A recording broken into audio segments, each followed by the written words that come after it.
On this episode of ResiWeek, CEDIA and CTA have a new HDMI standard, DMF's integrator-friendly website, and mini splits and automation. All this and more on this episode of ResiWeek. The network for the AV industry. What are you listening to? This is AV. This is AVNation. This is AVNation. This is ResiWeek, episode 302, Technology GC. Support for AVNation is brought to you by Sure, sound extraordinary. And by FSR.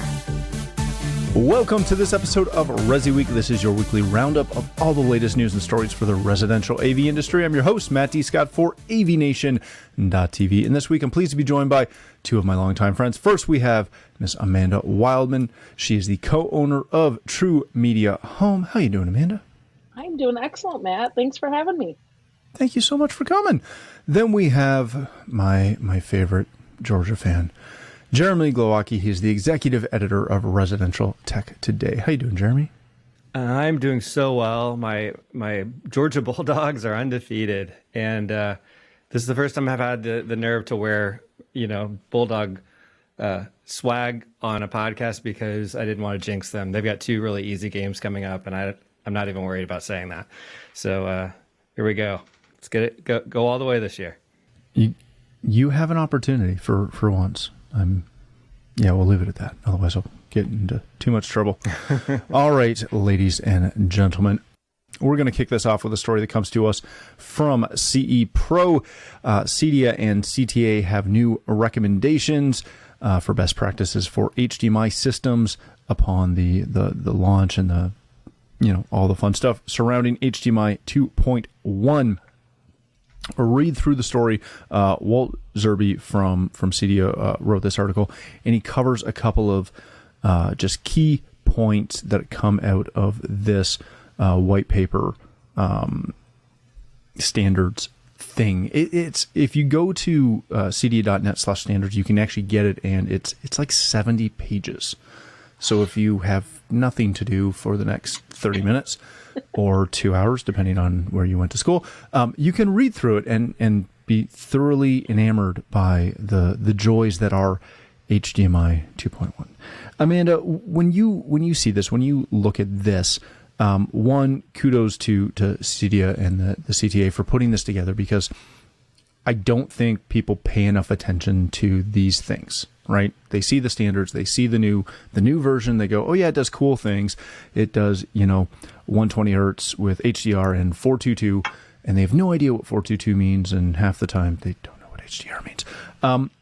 But once you look at this, once you read the standards, once you kind of understand what's new with HDMI 2.1, how do you go about as an integration firm actually implementing that information into your design flow and your workflow?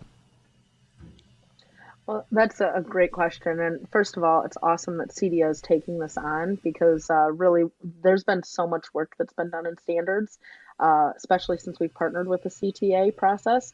I think for a lot of people, like I know myself, when I first got into the industry, right, it was just a matter of, okay, connect this to that, and you just didn't necessarily know what the standards were or how to get the best out of it for your client. So what CEDIA is doing with the standard is they're really giving you the option of really learning it, right? Because it's not just an HDMI is an HDMI is an HDMI cable, right? Which so many people say, and just plugging it in. And it's really there to be a resource to help you when things go wrong. Because you can go down a rabbit hole and you can think you have everything right in the process. And like, as you're reading through it and you're reading through the article, I mean, it's going to be much more important of knowing like what HDMI input, you're plugging everything into, making sure that it's no longer like just the handshake and it's just good enough to plug it in. It's really knowing and understanding like the arc and understanding, the throughput and from the source and, to the final stop of knowing all of the parts and all of the pieces. And I think for us as integrators, having this as a resource, reading it and learning about it and being able to educate our clients about it, it's another way that we just show that this isn't a DIY industry. There's so many companies and there's so many products out there that are wanting to introduce, the DIY, just plug it in, put it together, and it's going to go ahead and work. The average individual isn't going to take the time and know all of this stuff and all of this information. So as an integrator, this is just another tool in our toolbox, to really educate ourselves and show our clients why we're important and why we need to be part of the project. Yeah, I love that. Jeremy, Amanda hit on a really good point as far as, initially when she first got into it, it was just that whole concept of plug and play, which, honestly has been the big marketing piece of HDMI, was you just plug it in and it just works. We all know that is never the case. Or it'll work for a day or two and then it's going to do something stupid. And for whatever reason, no one will listen to my constant pleas just to give me HDSDI. Notwithstanding, I'm an old broadcast guy if you missed that one. Jeremy, what is it going to take to encourage more integrators to actually do the work to read these standards and understand what is happening and how HDMI, for this example, continues to evolve and how you have to modify your workflow as it evolves? Well, I would hope that the display manufacturers would start to educate the dealers on this and explain to them, hey, we've got these great new features on our panels, but to make that work, you're going to need to upgrade your cabling. And also, if you're going to run long distance, which is a forte of the CI channel, there are some standards you have to adhere to, and I thought that was covered really well in this description of the papers. Also, in terms of not trying to run unshielded twisted pair, you'll always use the Cat 6A or better shielded if you're going to bundle. And I had never really heard about the percentage of conduit fill. I know this is probably something that any CI person knows very well, but knowing you can't stuff the cable in there more than 60%, even if you've got the best shielded cable in there. So, and if it's unshielded, no more than 40%. So that was all really helpful information. And I think that it's going to be hard to get anyone to read anything these days. Our attention span is so short. It has to come from someone who they trust, whether it's a rep or distributor, whoever they talk to, hopefully in the food chain along the way, and saying, hey, you're not going to get the features here. You're going to see dropouts. You're going to see tearing of the picture, whatever it is, if you're not connecting all of the right upgraded items in the chain here. So I think that the communication is going to have to be more than this paper. This is great for people that really do their homework, really sit down and study, but it's just a starting point. There's got to be a lot of people involved to get the word out, or it's just not going to be realized until you have upset customers. Yeah, it's always great when you go to troubleshoot some other issue per se. We'll say that politely, and you walk in and you're trying to figure out the HDMI thing, and you see something so glaringly obvious as, oh, it's Cat 5 on the extender. Yeah, that's why it's not working. All right, let's change topics slightly. This comes to us from Residential Systems.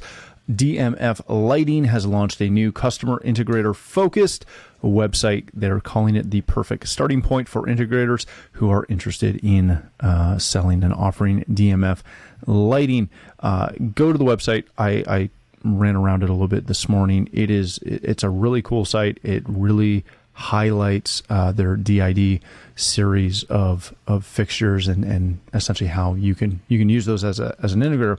Jeremy, I want to start with you on this one. Adding lighting to your portfolio is fairly simple when you kind of just dip your toes and say, hey, we're going to offer some LED strip in a cavity in a ceiling of a theater we're building. It is a whole other animal when you start getting into actual fixtures and actual high quality. I'm going to phrase it as high quality, high performance LED fixtures. It is a totally different animal. How important is it that manufacturers like DMF go out of their way to I don't want to say make it simple, but make the information incredibly accessible for integrators who are looking to make that jump into actual fixtures?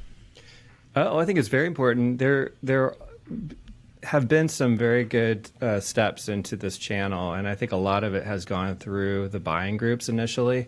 So if you're a HTSA, ASEON, ProSource dealer, then when you have your tabletop exhibits, often these different manufacturers who are embracing the CI channel, these lighting fixtures manufacturers, are there to train up the integrators to really understand what it is that they're bringing to the channel and listen back to what integrators' concerns are. I mean, I think it's been one of the more well-embraced areas, especially through those kind of little those areas, those groups, those buying groups, where they're able to communicate more freely. And at CEDIA as well, at Expo, there were some exhibitors too. They're the ones that actually were able to show up. So that was really cool to see. I think that the idea, though, that you can just jump in and immediately know how to install fixtures and what fixtures to choose and how to design lighting in a home, that's probably not going to happen right out of the gate. There is some training and education involved. I just spoke to Ryan McDaniel, who's a local integrator here around Central Indiana at One Touch Automation, and he had just gotten his American Lighting Association lighting specialist certification. Talked about how important that was for him to go through the process, from some very basic stuff at the beginning to where it really gets into the nitty-gritty of lighting design and lighting specification. And I think taking the steps to do that, putting the time in, is going to be essential to being successful in this. But I also do really like that those manufacturers are seeing the channel as a viable sell-through opportunity for them beyond the electricians. They see this as a great opportunity to expand their outreach. So that they're all those things need to work in harmony. I think that we're off to a good start there. Yeah, I love it. And I haven't had a chance to listen to that episode yet, but I did catch the notation that Ryan had gone ahead and got the ALA cert on that. And if you are, I'm going to PSA for a second. If you're actually looking at selling fixtures, yes, the buying associations have some great stuff. The trade associations have some great stuff. Do yourself a favor, and don't piss me off dramatically. Go get an actual design cert from ALA. Go get a stage lighting cert. Go get something that is not just how to install, but how to design. Because the install is easy. You've met electricians. They can do it. Go get a design cert. Yeah, I'm off my soapbox for a second. Sorry, I'm punchy today. I love it. Amanda, what goes... Send your hate mail to Tim at... No. Amanda, as an integrator, what goes into trying to make that decision onto whether you're going to offer a full line of fixtures, right? You don't necessarily have to go and become your local lighting shop with 40,000 design options, but you can't just offer a single recessed light or a single type of strip. You've got to have a family of fixtures. How do you go about dipping your toe into, in this case, something like DMF and their did series? How do you evaluate that? Because it is a little different than just saying, hey, we're going to pick up a new line of TVs. It absolutely is. And it's something that we're actually going through right now as our integration firm. I mean, a little over a year ago, we hired on our master electrician. So we got our master electrical license. We have a journeyman electrician, and we have about 50% of our staff actually in the journeyman apprenticeship program right now. And that was a decision that we made, a big decision that we made after what we noticed was happening is like we'd go on electrical walkthroughs. We finally had worked with builders and architects to say, look, we need to be there during the electrical walkthrough, because before we would get the stuff afterwards. So we're like, we need the stuff before. We need to make sure we're there to partner with the electrician. And what we noticed is a lot of the conversation that's going on in the electrical walkthrough was, okay, you want X amount of cans in this room, right? There was no conversation as to what kind of lighting was that going to produce. Like, are we talking about different color temperatures? Are we talking about, is it a 4-inch? Is it a 6-inch? Is it going to be circle? It's how many holes are we drilling in your ceiling? Correct. Yeah. And that's all that conversation is. And then during the electrical walkthrough, the big fixtures, right, the more decorative ones, like the chandeliers and the unique fun ones, they were coming from the designer. But then what happens is the designer doesn't know what the electrician needs as far as specs or how that whole conversation goes. And I'm sitting there and I have to control all of the stuff, right? And so for us, it was a big piece of I don't maybe necessarily have to do everything and carry everything and know everything, but I want to be known as the integrator that when my designers and architects and builders are looking for that unique piece. So I want to know the unique pieces. I want to be able to offer, the better situations, right? We're not just putting it in a house and putting in like 6 cans in this room. And, I learned a lot actually from, I love that you mentioned the thing about going with the ALA and getting a designer and learning about that. I was just in a conversation with a designer and, right now it's really popular, those little wafer lights, right? Mm-hmm. And they're putting those kind of like everywhere because they're great because they just right in the drywall and everything. But the light that gives off, the glare that gives off isn't actually great or functional for in kitchen spaces.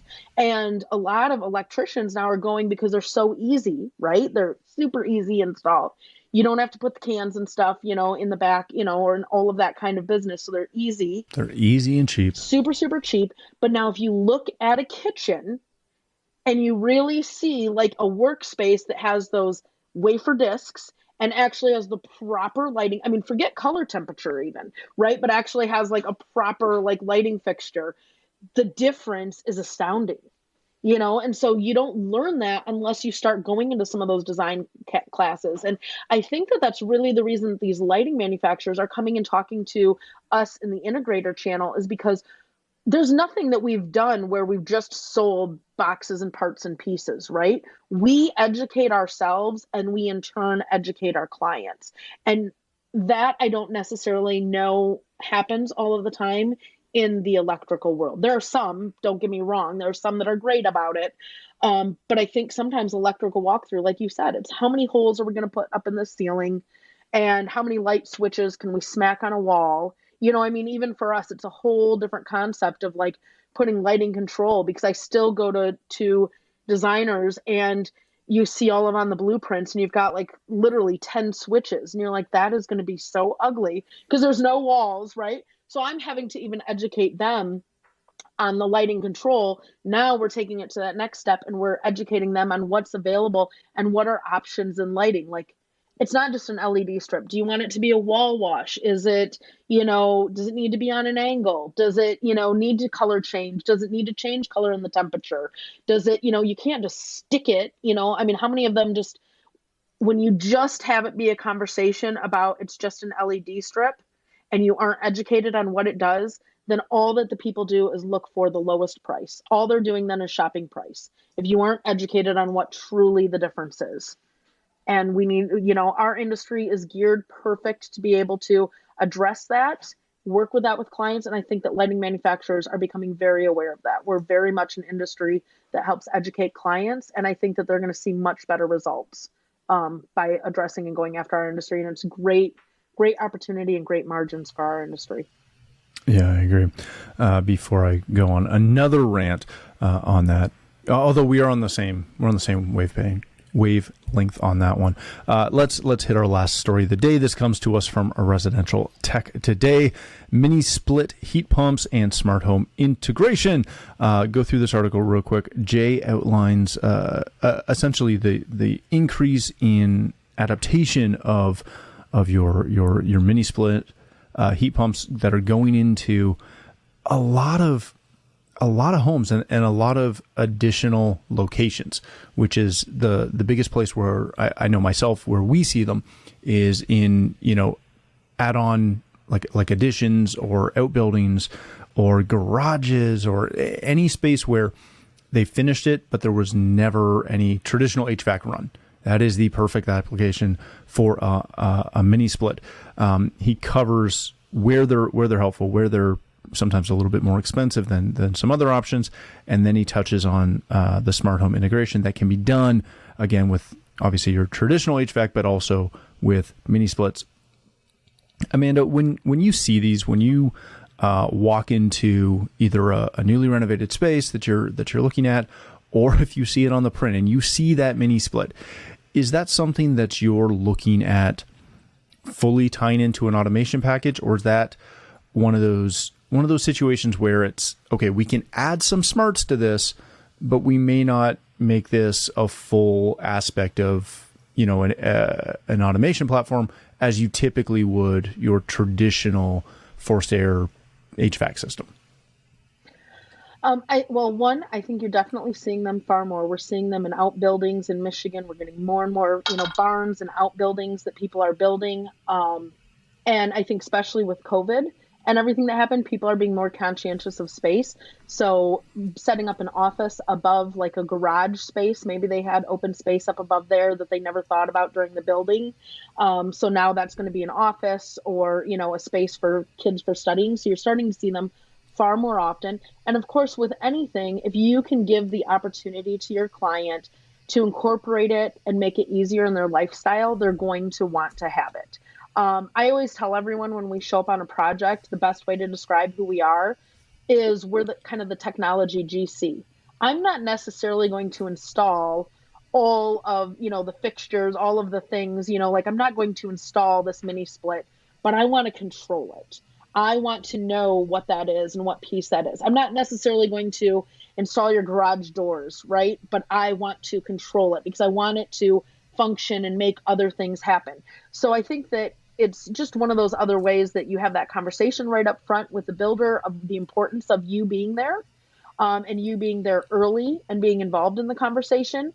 And it's great that they're starting to offer more integration options with these because they were kind of a pain before where you really didn't have the option to be able to do it. So it's nice to start seeing that they're realizing that in truly an encompassed home, we need to have some sort of control over that. But I don't think that the installers, they have no clue, right? They have the guys that are actually installing the mini splits, guys and gals, they have no clue how to control it. They just are going to put it there. They're going to hand you this clunky remote and, that's how it's going to be. So I'm glad that they're starting to offer some other options as far as integration. And I think that in probably the next couple of years, it's just going to be seamless, just like how we're running the rest of the HVAC in the house. I mean, it's just going to be a separate room. That's a good point. Jeremy, when you see these, when you're following these stories, Amanda's got a really good point. There's a ton of mini splits out there that I'm thinking of a place that we go to a lot that has a decline on the wall, and it's got this really ghetto-y looking off-white faded remote, and it's 2 years old. But there was never an option to make that a smart controlled at all. Like you can't put a Sensibo on it or something like that, which you can with a lot of the newer ones. As people go in and are dealing with these, again, they're being seen much more often.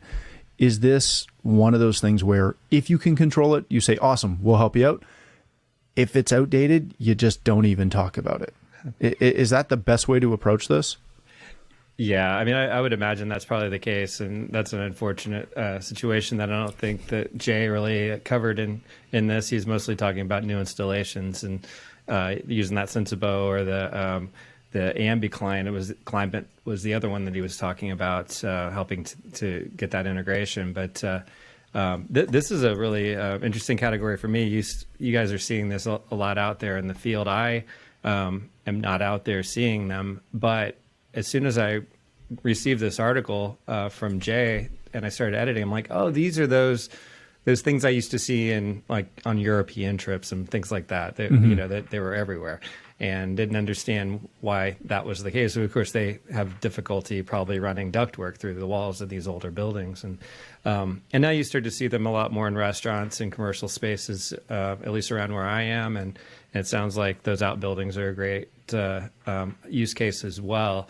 And I thought that this was just a really interesting leading edge kind of integration story that he came up with. And I was then interviewing our cover story, which, we kind of go a little bit far afield for our covers. And this month we're interviewing Jenny and Dave Mars, who are one of the HGTV hostess pairs, husband and wife on Fixer to Fabulous. And I was asking what are your tech innovation type experiences like? And one of the things that they brought up was the mini split.